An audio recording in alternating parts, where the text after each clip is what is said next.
I really do appreciate the work of Prochaska, which you're referencing very effectively.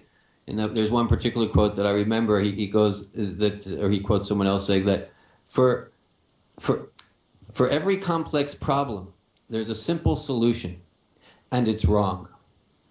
I like that. Yeah, it's great. So so right. So change, so Prochaska, he really gets into it, and he says it's a complex process of change. And as far as the 5 years, there's 3 4 months. Gandhi's quote, 2 weeks, 3 4 months, and this and that.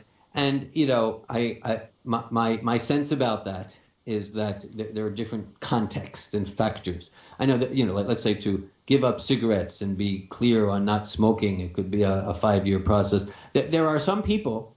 There are some people who they could be lifelong smokers for some people, and they can go through all 6 stages in one day. Like they're lifelong smokers. They get they're 50 years old. They get the diagnosis. You have lung cancer. They stop smoking in one day. Now it's not that the 6 stage model is not active. It's just that instead of going through it in 5 years or 3 months, they went through it in one day. Now, do you say they went through it one day because after that day they never pick up a cigarette again, and that's what makes you, in your belief, it's terminated at that point because they never touched it again? Well, that would be an external evidence, and I guess my conjecture is if we were to examine their internal process, we'd find all 6 stages. Maybe they went through a minute and a half of pre-contemplation and 5 minutes of contemplation. Something like that, instead of like that. And so I appreciate the light that you're shedding, Stan, on the nuance and subtlety of this process of change, and because it is not simplistic. And so I really appreciate the intellectual context and research context you're bringing to this conversation. Thank you.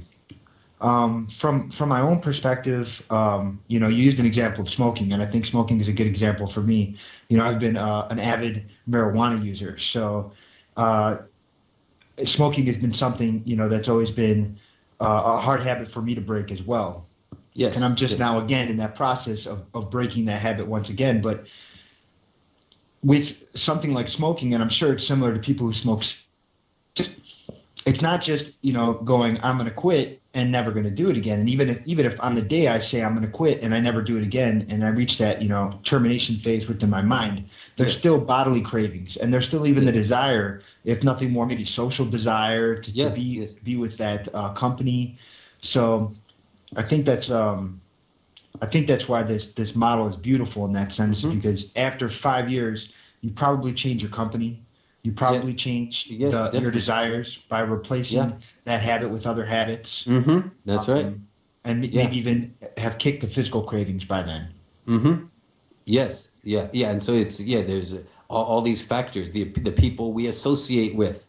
If we're giving up alcohol, we know it's going to help to not associate with other alcoholics or even other people who drink a lot. In anything we do, if our goal is to be a doctor, we're going to tend to hang out